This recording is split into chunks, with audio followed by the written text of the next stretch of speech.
Muito bom dia, Parque Vicentina Aranha. Estamos iniciando aqui mais uma edição dos diálogos dentro da mostra Vicentina na sua casa. Eu estou aqui na minha casa para levar o Vicentina na sua casa. Hoje tem convidados especialíssimos aqui que vão debater o cinema e psicanálise, que já é um projeto em parceria aqui com o Vicentina Aranha.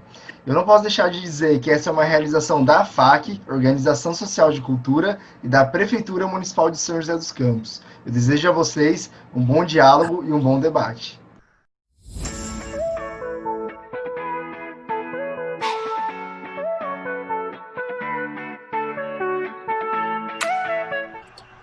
Muito bem, vamos lá, Bruno. Vamos lá. Estamos aqui para começar a nossa conversa. Que tenhamos todos um ótimo dia para a gente poder trocar as melhores impressões a respeito da arte. E o cinema faz parte dessa concepção nossa. Nós entendemos, nós que atuamos na área também, além da comunicação, na área da psicologia, mais especificamente da psicanálise, e por que não dizer que a psicanálise é uma ferramenta poderosa de comunicação? Poderosíssima de comunicação. Então, temos aqui duas convidadas muito especiais. Eu, Carlos Abranches, é um prazer estar aqui com vocês, para a gente poder interagir nesse momento. Eu, além de jornalista, também sou psicanalista, então estou mais ou menos dentro aí do contexto dessas duas mestras que vão falar a respeito de um filme muito interessante hoje. Me permitam apresentar, então, primeiro as pessoas que vão compartilhar conosco. Eu quero convidar a estar conosco aqui nessa tela que você está acompanhando da sua casa. Nós também estamos na nossa casa. Eu quero chamar a Cristina Cortese. A Cristina é membro da Sociedade, docente da Sociedade Brasileira de Psicanálise de São Paulo. Cristina, seja muito bem-vinda aqui para essa conversa deliciosa a respeito da arte e do cinema. Cristina é mestre em Psicologia Clínica pela Pontifícia Universidade Católica de São Paulo e é co-organizadora do livro Sexualidades e Gênero, Desafios da Psicanálise. Muito obrigado pelo seu convite, pela sua participação também aqui nesse trabalho. Vamos ver se a gente vai a fundo no filme, que daqui a pouquinho eu vou indicar, vou falar para quem está nos acompanhando nesse momento. Também quero convidar de maneira muito especial a nossa querida Rose, a Rose Bulgarão, Rosemary de Fátima Bulgarão, é psicanalista, membro associado da Sociedade Brasileira de Psicanálise de São Paulo, assim como Cristina Cortese, é supervisora e coordenadora no Instituto Crescendo, nosso tão querido Instituto Crescendo, em São José dos Campos, membro do Conselho Consultivo da Sociedade Brasileira de Psicanálise de São Paulo. Uma vez apresentadas as duas, eu vou ficar aqui na condição de um mediador, coçando a língua para falar alguma coisa a respeito do filme que a gente vai assistir. Mas, na realidade, o tempo é delas. Eu só vou ficar aqui dando umas provocações para a gente poder desencadear a nossa conversa. Vamos falar do filme Beleza Oculta. Esse filme que nos embelezou por dentro ao assistirmos foi produzido em 2016 e no Brasil foi lançado em janeiro de 2017 com a figura tão chamativa, né, de Will Smith. Will Smith foi o personagem central do filme, o Howard, sócio de outras 3 pessoas numa empresa de propaganda. Da Claire, que foi a Kate Winslet, da Amy, do nosso tão querido Whit Yardens, que é o Edward Norton, que foi um personagem, o grande amigo do Will Smith no filme. Também o Simon, outro sócio da empresa. De repente, um problema. O Will Smith, que era o Howard, o grande cabeça, o gênio pensante da empresa, passa por um drama existencial profundo, que foi a morte da filha. E aí ele começa a se retrair, começa a se recolher e fica em casa e passa a perder contato com o prazer de ir trabalhar. Ele comparece na empresa, mas não para trabalhar. Passou a ter comportamentos um pouco muito assim, ele passou a ser muito introvertido no seu comportamento, começou a montar peças de dominó que iam tombando, aquelas peças enormes que ele demorava 5 dias para montar dentro da empresa, mostrando que ele estava absorto, que ele estava ausente de uma realidade mais próxima, porque não conseguiu fazer o luto adequado da filha de 6 anos que morreu de câncer no cérebro, um tumor no cérebro. Aí os sócios muito preocupados, porque a empresa começou a ir para baixo. Resultado, tentaram tirá-lo da condição de sócio para que eles pudessem tocar a empresa. Mas como chegaram ao coração de Howard? Aí eles começaram a procurar uma pessoa, uma senhora, uma detetive particular, para descobrir como é que estava sendo o mundo do Howard. E ela descobriu para eles, que a haviam contratado, que ele estava mandando carta por uma caixa lá de correio, e essa senhora foi até essa caixa e retirou a correspondência e entregou para os sócios saberem do que e com quem e para quem Howard estava mandando as correspondências, as cartas. E ele estava mandando não para uma pessoa específica, mas para 3 entidades da vida. Estava mandando para o amor, para o tempo e para a morte. Ele estava revoltadíssimo com essas 3 instâncias da existência. O amor, o tempo e a morte. Ele dizia sempre que nós ansiamos por amor, queremos ter mais tempo e tememos a morte. Eu não quero falar muito mais coisa, não, porque tem muito mais coisa interessante nesse filme. A partir de um certo momento, eles contratam atores para entrar no mundo psíquico de Howard, que eles já não estavam mais conseguindo. Howard estava absorto na sua realidade. Ele separou-se da esposa, foi morar sozinho num canto, ficou isolado num apartamento, sem nada dentro. E nesse momento ele começa a interagir com os 3 personagens, os 3 atores de teatro de Nova York. Eles foram contratados pelos sócios para um representar o amor, outro o tempo e outro a morte. E aí começa a interação do filme. E aí começam os detalhes muito interessantes, como, por exemplo, na realidade, a gente começa a perceber que o amor, o tempo e a morte, os atores, interagem não somente com Howard, que havia perdido a filha, mas com cada um dos sócios, que também tiveram perdas significativas ao longo dos seus dias. Eu quero aproveitar então aqui e conversar com Cristina Cortese, conversar com a Rose, para que vocês me ajudem a compreender, e não só a mim, mas também a quem está nos acompanhando agora, a respeito disso. Nós temos aí 3 instâncias da vida, mas temos um nome, beleza oculta. Vocês querem falar das razões desse nome agora ou quer deixar mais para o fim da nossa conversa, hein, pessoal? Cristina, por favor. Eu acho que podemos deixar mais para o fim, né, para falar um pouquinho aí da collateral, não é bem oculta, né?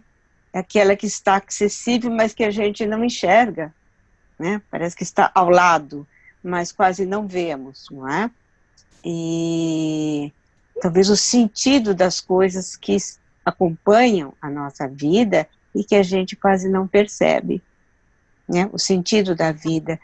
Tanto, em primeiro lugar, está sendo um prazer, né, estar aqui com a sua companhia, sua presença, sua apresentação. Né? Acho que não teria pessoa melhor para poder, neste momento, né, fazer esse trabalho aí de mediação, agora aqui conosco, com toda a experiência que você tem. E é um prazer colaborarmos com Vicentina e essa parceria, né, Sociedade de Psicanálise de São Paulo, e o Vicentina Aranha. A gente já vem feito vários cinemas de psicanálise, sempre com bom público, ótimas discussões. Então tem sido uma experiência muito rica para nós e para as pessoas que nos acompanham. Mas voltemos ao filme. Voltemos ao filme, então. O filme começa com um homem cheio de vida, um Howard cheio de vida, e dizendo: por que vocês vieram até aqui? Por que estamos aqui nesse mundo? Então, nós estamos aqui, ele fala, para conectar, to connect, não é? E eu pensei em conectar o quê? O amor, o tempo e a morte.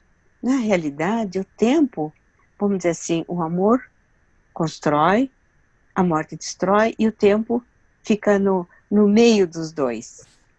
Como é que a gente consegue fazer uma ligação com isso? O filme permite vários recortes.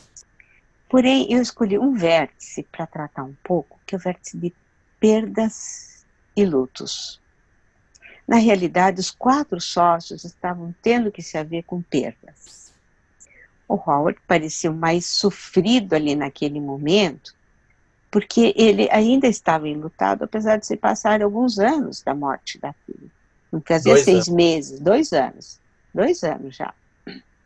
E ele ainda continuava enlutado, se recusando a falar com as pessoas, bastante introvertido, muito calado, de certa forma até um pouco hostil, né, com qualquer proximidade, ou seja, ele estava inacessível. Porém, se a gente puder ver no decorrer do filme, os outros sócios, o It, a filha não estava mais falando com ele, não queria mais falar, se recusou a passar o Natal com ele. Ele não perdeu para a morte, ele estava perdendo a filhinha para a vida, que estava muito ressentida com ele e que, vamos dizer, ela herdou todo o ressentimento da mãe com relação ao pai e tomou para si as dores da mãe. E ele estava praticamente desistindo de conquistar essa filha, mas muito sofrido também com essa situação. O Simon estava morrendo. E é interessante que ao longo...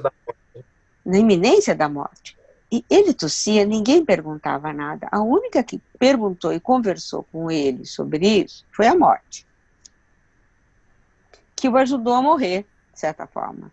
Você já tomou as providências, falou com a sua família, você precisa tomar conta, vamos dizer, da sua morte.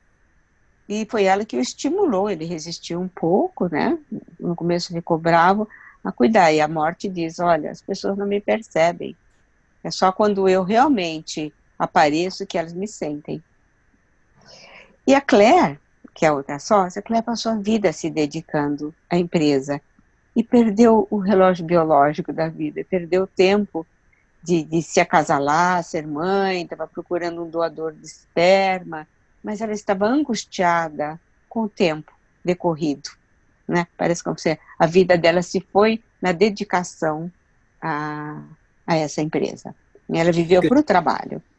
Me permita então interromper um pouquinho. Você que eu vou jogar um pouquinho agora com a Rose, mas o que nós vamos fazer é assim, ó, vai ser uma interação, nós teremos todo o tempo do mundo em 45 minutos para a gente poder bater esse papo aqui.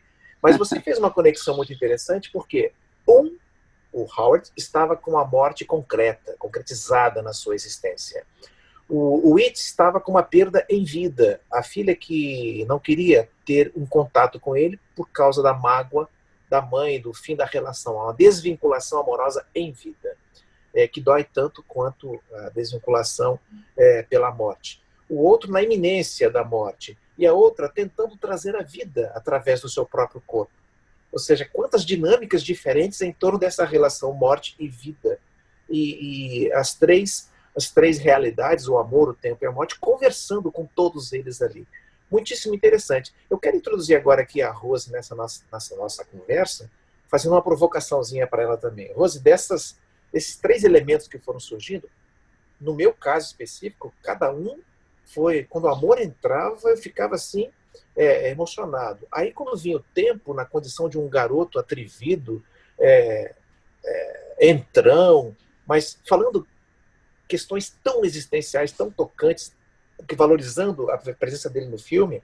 E, por fim, a morte. A Brigitte é aquela coisa tão gostosa, tão agradável, a mulher mais madura ali do filme, dizendo a respeito de como era o morrer. Ela diz em determinado momento, olha, falou para o Simon, que estava prestes a falecer, né, tossindo muito, com problemas. Nada está morto, se você olhar direito. Qual foi o teu olhar direito para tudo isso? Quando você viu o filme, teu sentimento quando você viu o filme, Rose? Oi, Abranches, obrigada pela sua participação, obrigada para o Vicentina Aranha também, para a Flávia. Então, você sabe que o que mais acabou me chamando a atenção no filme foi a beleza colateral, acho que a Cris começou a falar, e uma outra coisa que me chamou a atenção também foi a maneira como o amor é rapidamente desprezado. Eu não sei se vocês se lembram, mas o amor tentava o tempo todo fazer conexão, mas parece que ninguém estava disponível para o amor. E nesse filme, né, em especial, como a Cris estava colocando, a questão do trabalho, essas questões mais concretas da vida, como se pudesse encontrar todo o sentido da vida, ou no trabalho, ou, vamos supor, na dedicação a outras coisas, e o amor era o que mais, era o chorão, vamos dizer, era o chorão da história, né? E a beleza oculta, ela está diretamente relacionada, daí essa tradução, né, beleza colateral, ela está diretamente relacionada, de fato, à possibilidade de elaborar o luto. Se não elabora o luto, não dá para ter contato com o amor, ocorre mesmo esse distanciamento, esse recolhimento que você apontou, né, do Howard, ele ir se recolhendo, se desconectando, vai entrando num outro modo de funcionar que não conecta mais com o amor, não conecta com a vida, vive num espaço muito restrito. E justamente esse espaço é o espaço onde não é para ter nenhuma conexão com a possibilidade de elaborar o luto. Porque elaborar o luto tem a ver com lidar com a dor. Você falou outra coisa interessante também, que me chamou também a atenção no filme, que era o tempo que ele despendia, que ele se dedicava para fazer aquela construção de Legos, só para destruir depois. E a impressão que eu fiquei é que ele estava repetindo com os Legos a destruição que a morte causou na vida dele. Então, ele precisava elaborar isso para se reconectar, para poder se haver de novo com o amor. E aí a gente vai ver no filme como é que isso se desenvolve. Mas me chamou a atenção a beleza colateral. Muito lindo, muito legal. Cristina, eu vou te chamar daqui a pouquinho, só acrescentar um detalhe muito importante aí. A Rose chamou um detalhe para um aspecto que é do signo, muitos signos do filme que aparecem na linguagem cinematográfica. O Lego realmente faz um sentido. O que está caindo? O que está sendo interrompido quando ele põe a mão e não deixa continuar a interrupção? Da mesma maneira, eu quero chamar a atenção para você que ainda não assistiu o filme, está aqui acompanhando o nosso debate, quiser assistir, preste atenção num detalhe muito interessante. Quando o Howard entra em contato com cada um desses elementos do amor, o tempo e a morte, em cada momento a entrada da cena é com a imagem desfocada. Ele está no parque, vendo ali o jogo, num parque, o Central Park, e a imagem está desfocada e vai focando quando ele entra em contato com a morte. Aí tem, logo depois, ele entrando em contato com o tempo, também desfocado já no trabalho. Depois, o amor também começa com o encontro. Ou seja, o desfocar da lente, da câmera, remete você, que vai assistir o filme, que já assistiu, ao mundo desfocado do personagem central. Ele está perdido, ele não está focando. E o amor, Rose, como você falou, é exatamente o foco, exatamente a busca do foco. Porque o tempo inteiro está todo mundo buscando trabalho, realmente. O tempo inteiro está todo mundo tentando encontrar uma conexão com a vida. E o amor é um aspecto imaterial disso tudo. Se a gente não focar nisso, fica realmente uma situação assim. Então, é a hora em que o filme convida a gente a entrar no mundo íntimo do personagem central. Cristina, eu quero fazer uma perguntinha para você em relação ao tempo. O garoto que representa o tempo fala para ele, no primeiro encontro, quando estão os Legos montados lá, e o garoto dá um tapa para o Lego começar a desmontar. E ele bloqueia. Que isso, rapaz? E ele fala assim para ele, olha aqui, cara, um dia é tempo à beça. Eu sou o presente, sou abundante. E aí, Cristina? Pense conosco. Então, o tempo é hoje, né, Abranches? O tempo é agora, e as pessoas, só na iminência da morte, que começam a valorizar o tempo. Eu gostaria, Abranches, de aprofundar um pouquinho aqui, ou bastante, o tema do luto. Os vários tipos de luto que cada um está vivendo ali, porque eu acho que isso dá uma outra visão para quem vai assistir o filme, né? E entender um pouquinho mais como cada um ali estava lidando com a perda. E o Howard, ele estava imerso na dor. Num luto assim chamado normal, as pessoas sentem a dor, sentem a perda, a reclusão, mas isso passa, isso vai se processando. A gente chama de elaborando o luto. O Howard ficou chapurdado na dor. Mas é mais do que isso. A gente sente que havia uma revolta dentro dele, havia uma hostilidade. Ele se recusava a falar com as pessoas, e quando se chegava até ele, vamos dizer, fechava as portas. Ele estava recluso, assim, ele não estava conseguindo processar esse luto. Assim como a esposa dele, né, ex-esposa, a mulher, achou uma saída para o luto. Aquele grupo de reflexão com as mães, né, com as mães que também, mães e pais que perderam crianças, e através desse trabalho, ela também foi processando a dor e a perda da filha. Mas o que aconteceu? O Howard, ele não estava conseguindo. Eu penso que o primeiro movimento dele de elaboração foi pelas cartas. Quando ele começa a escrever, já é o primeiro momento dele tentar sair do luto. Quando Cristina, a pessoa está muito a gente poderia dizer que o fato dele ter se isolado naquela casa sozinho, sem nada dentro, sem querer receber a comida que o pessoal trazia e deixava na porta, seria um movimento regressivo dele para um mundo intrauterino em que ele estaria protegido, uma proteção externa que não estava existindo? Olha, eu vou abordar isso um pouquinho mais para frente, o tipo de luto que ele estava vivendo. Uhum. Porque existem várias maneiras de viver o luto, e de se sair do luto ou de não sair do luto. O Howard, ele não estava conseguindo processar. O primeiro movimento dele foi através das cartas. Eu acho que foi até um movimento de tentar sair dele, um diálogo com essas abstrações, tempo, morte. E se a gente prestar atenção no filme, a primeira vez que ele sorri foi para a morte. Quando ela mostra a carta, ele faz um esboço de sorriso. Mas ele continua. E talvez a revolta, o ódio dele, se voltava para fora, porque ele se recusava a falar com os sócios, ele estava imerso no mundo dele, ou contra ele, quando ele pega aquela bicicleta na contramão, à noite, né?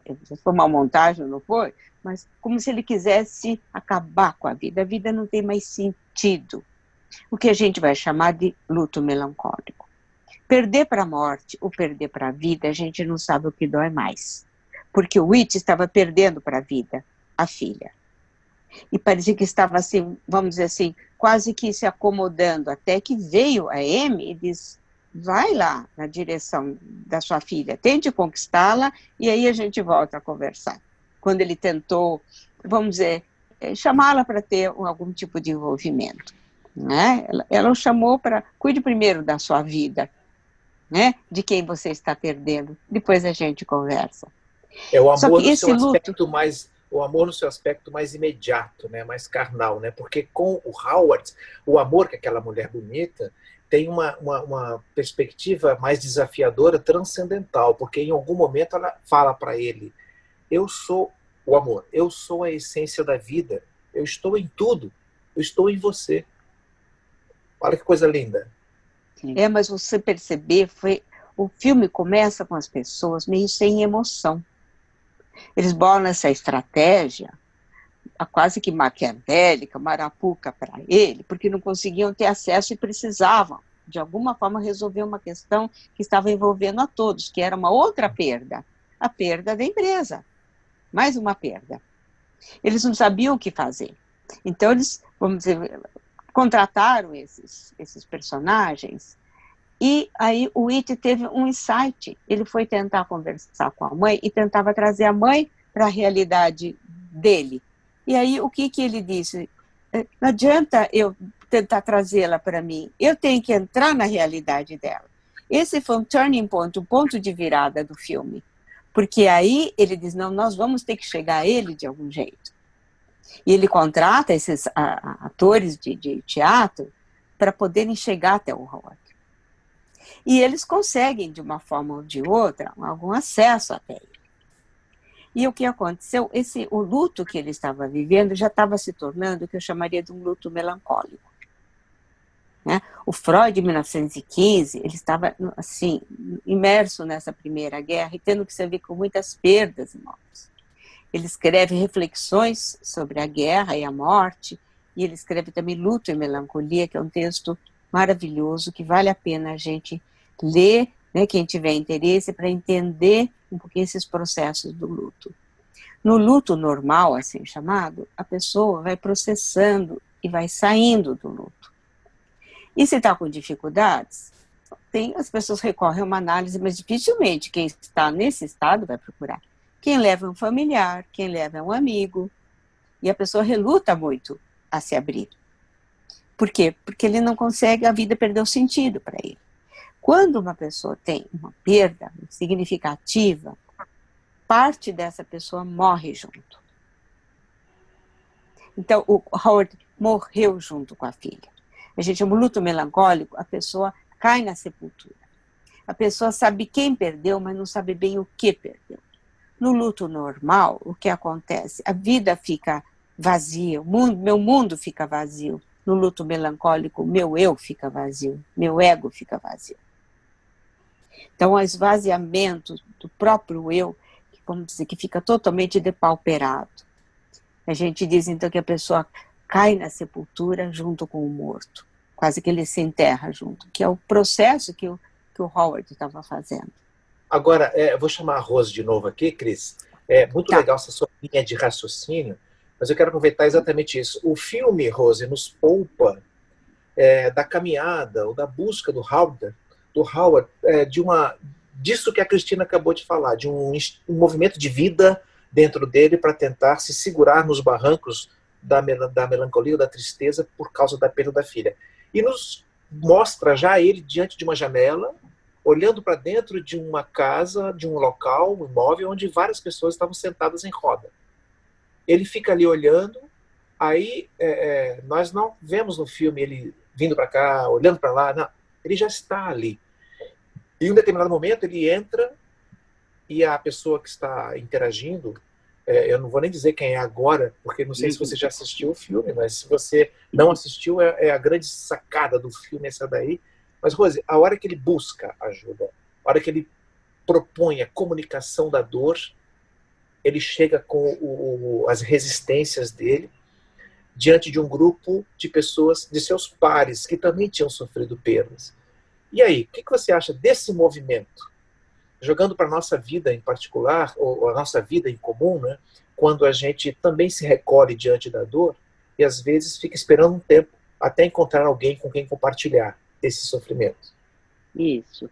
Sim, eu acredito que é isso mesmo que se passa. Faz parte do processo de luto, e isso é saudável, esse recolhimento. Quando a gente está muito machucado, qualquer ser humano, né, qualquer ser vivo, quando está muito machucado, ele se recolhe. Esse recolhimento é como se a gente trouxesse para dentro da gente toda a energia que está disponível para estancar uma espécie de hemorragia.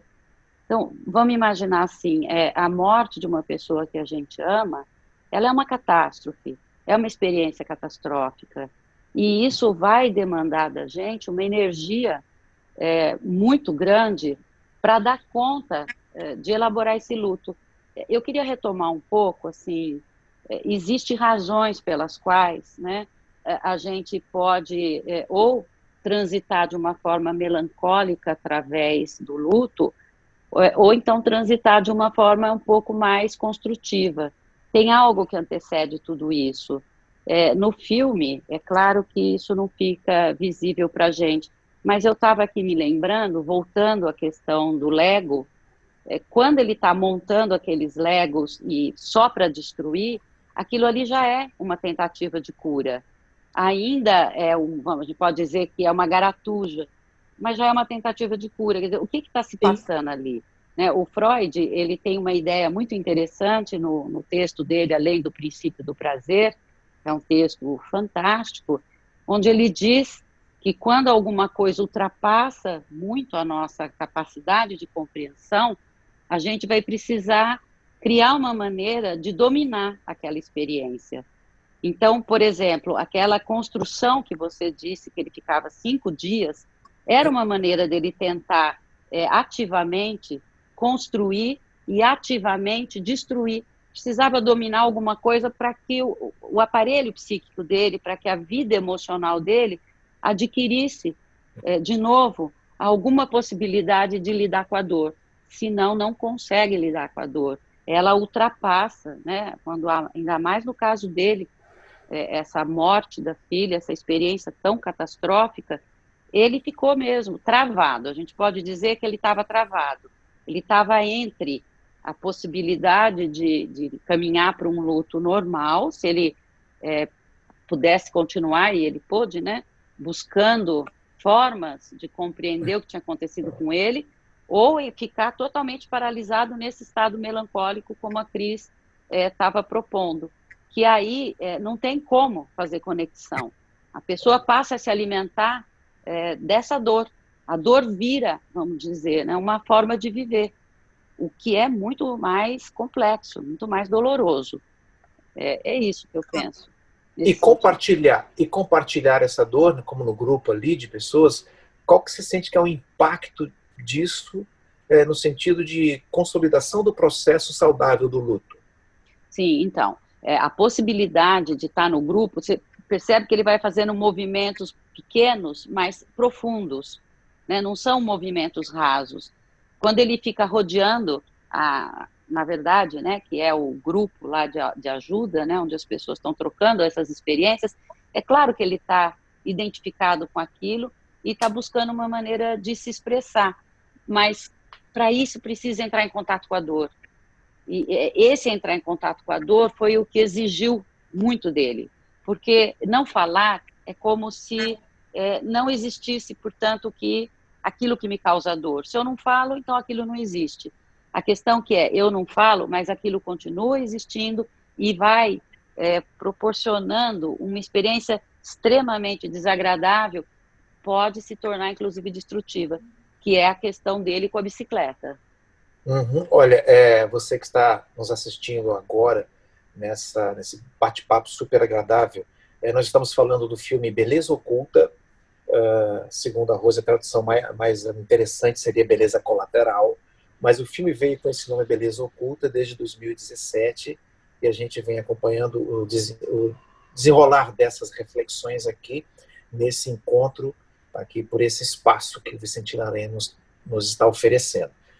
Cristina, em um determinado momento, a gente percebe que existe um movimento de ressignificação do sofrimento, da dor, da existência de todos os personagens, e não apenas do Howard, o personagem principal, porque todos estão lidando, estão interagindo com o amor, o tempo e a morte. O tempo, em determinado momento, fala assim para Claire, que é uma das sócias, e que queria engravidar. Tinha lá, fazia 1000 pesquisas disso, e o tempo observou em cima da mesa.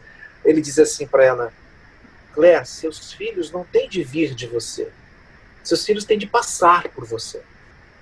Foi um recado, eu achei tão amoroso para você que, de repente, tem lá suas dificuldades para engravidar ou para ter filho, tem esse projeto na sua vida, mas não consegue concretizar. Esse é um sopro de esperança no coração de quem está assistindo. Nossos filhos, de repente você já teve muitos filhos, porque filhos reais são aqueles que passam por você e não precisam permanecer, você permanece no coração deles e assim vai. Então, fiz apenas esse a mais aqui, Cristina, para poder continuar na sua linha de raciocínio, e aí eu quero aproveitar esse momento, vendo vocês duas aqui, uma grande frase do filme, que está lá no corredor do hospital, com a mãe da menina que está para morrer de câncer, e uma pessoa sentada ao lado olha para ela, fala: posso te dar um recado? E ela fala: pois não, pode falar. E ela diz: não deixe de perceber a beleza oculta. Aí, Rose, de novo vem a frase tão importante que dá nome ao filme. Ou seja, e na interpretação dessa mulher conversando com o personagem central do filme, vivido pelo Will Smith, que é o Howard, ela fala: isso me levou a uma conexão profunda com tudo.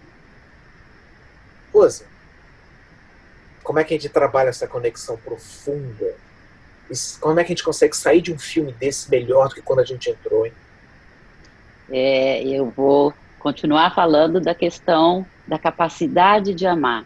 Mas a capacidade de amar que eu entendo que está em jogo no filme é a capacidade de amar com maturidade. Esse amar com maturidade, ele leva em consideração que a gente possa lidar com situações extremamente difíceis e, mesmo assim, se apropriar das boas lembranças daquilo que a gente viveu ao longo de toda a nossa vida em termos de experiência amorosa.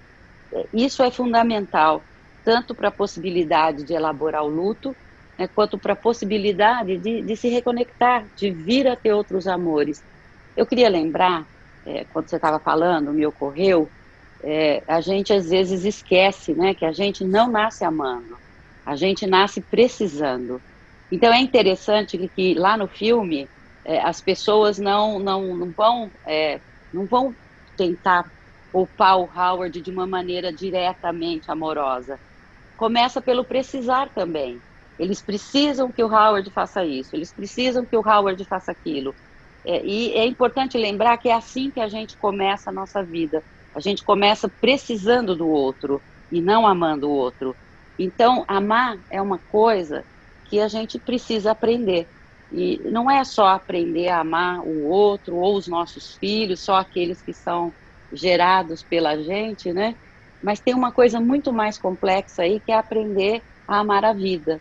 E isso é muito interessante, porque voltando um pouco a essa questão que você está colocando sobre os filhos, né? Quando a Claire é lembrada de que os filhos não precisam vir de dentro dela.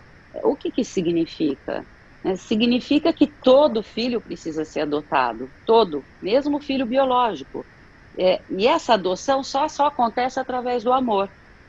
Então, essa capacidade de amar com maturidade, ela é fundamental, é ela que permite adotar, é ela que permite que a gente possa elaborar um luto, é ela que permite que a gente se conecte com diversas coisas nessa vida. Vamos dizer que se tem alguma coisa que conecta o tempo, o amor, aliás, o tempo, a morte e a vida, é o amor.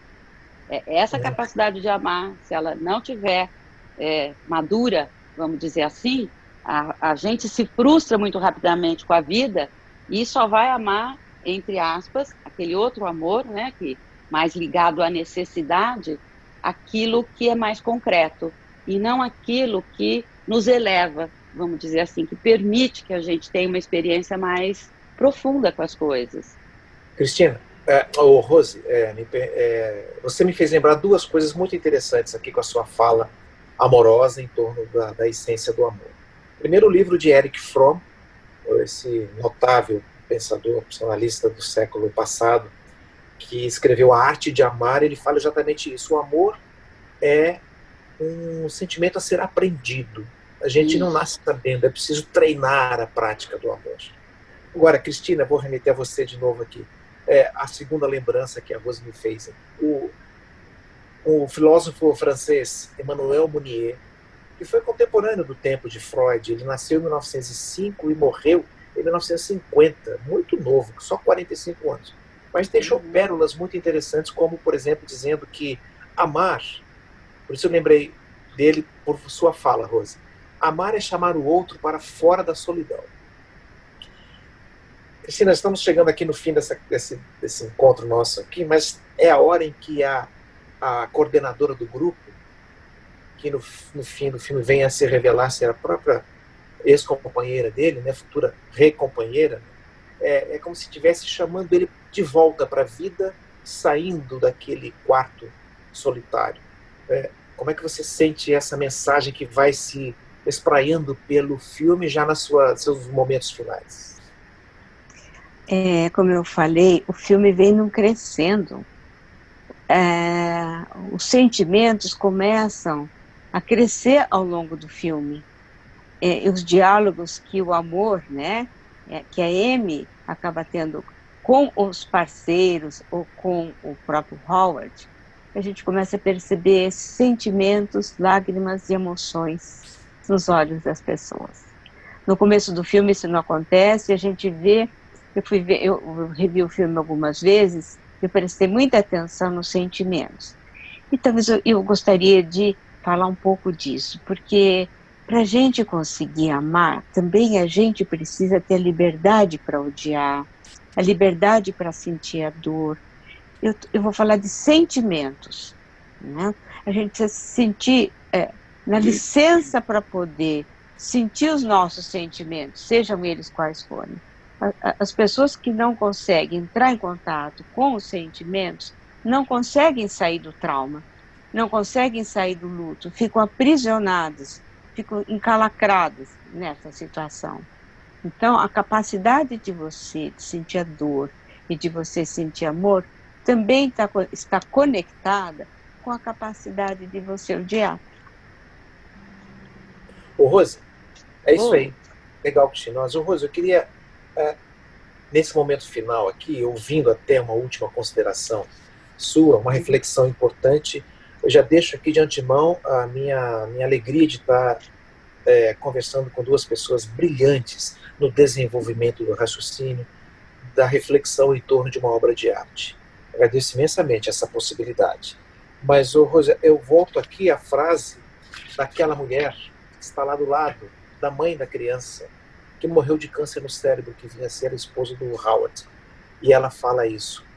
Não deixe de perceber a beleza oculta, e remete a uma conexão profunda. A minha pergunta para você é: com que, afinal de contas, podemos ter conexões profundas enquanto a vida está batendo no nosso peito, no nosso coração, na nossa alma? Então, essas conexões, você me lembrou uma questão interessante, porque quando eu estava assistindo o filme e essa mulher fala isso, né, para Madeleine, e eu fiquei pensando, quando a gente fala alguma coisa nesse sentido para uma pessoa que está passando por um sofrimento tão grande, é muito difícil que a pessoa ouça. Isso é muito raro, né? A gente vai voltar na questão do amor maduro. A pessoa está com tanta dor, que ela não quer que venha nenhum tipo de consolo. E uma frase dessa, né, pode fazer com que a pessoa fique mais retraída ainda. E quando eu estava pensando sobre isso, eu fiquei refletindo, e eu pensei assim, tratar sobre a possibilidade de que existe uma beleza colateral, mesmo depois de uma tragédia, num primeiro momento, parece uma ofensa, parece até uma heresia. Mas você sabe que, a hora que eu estava pensando sobre isso, me ocorreu uma frase do filósofo Camus, e lá no livro dele, O Mito de Sísifo, que ele fala que a nossa maior razão para viver também é a nossa maior razão para morrer. E aí, depois disso tudo que a gente está conversando sobre o amor, sobre conexão, eu acho que a gente pode pedir uma licencinha poética para o Camus e inverter essa frase. E dizer, então, que a nossa maior razão para viver também pode ser, a nossa maior razão para morrer também pode ser a nossa maior razão para seguir vivendo, por conta dessa possibilidade de manter uma conexão amorosa com as coisas. Em outras palavras, aquilo que a gente viveu está sempre pulsando dentro da gente. Nós estamos conectados independentemente de estar ou não estar na presença do outro. E essa é a beleza colateral do humano, né? Da capacidade humana de seguir amando e de seguir conectado, independente da presença concreta do outro. Para mim, essa foi a maior mensagem que o filme pôde deixar, contribuir para a nossa vida. Rose, obrigado pela sua fala tão brilhante, que tão profunda, muito, muito, muito poética, inclusive, muito legal. Cristina, agora, para a gente encerrar com você, com que podemos ter conexões profundas? Eu penso que nosso trabalho de analistas, né, a gente tenta fazer uma conexão profunda com nós mesmos, né? A gente conseguir acessar nossa interioridade, ser capaz de acessar a interioridade das pessoas que nos buscam, das pessoas que convivem conosco, e eu diria a capacidade empática. Quando você consegue sentir empatia, sentir o sentimento do outro, seja a dor do outro, a alegria do outro, não é? A revolta do outro, seja o que for, a nossa capacidade de sentir empatia e de sentir compaixão, eu penso que nos leva a essa conexão profunda com as pessoas. Puxa vida, hein? Estou aqui com a sensação de que aprendi muito ouvindo vocês. Acho que eu vou ver o filme de novo.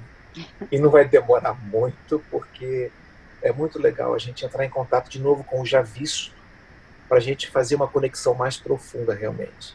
Ao ouvir vocês, eu pensei assim, sim, eu também quero fazer uma conexão mais profunda com meus filhos, quero fazer uma conexão, isso está lá no filme, o personagem buscando conexão com a filha, com a outra filha, uma que morreu, outra que está viva, quero fazer uma conexão com os meus amigos, lá está o Howard fazendo conexão com o Witz, que ele fala que é o grande amigo dele, enfim, eu quero fazer conexão com o meu propósito de vida, com a minha missão de vida, o que eu vim fazer aqui.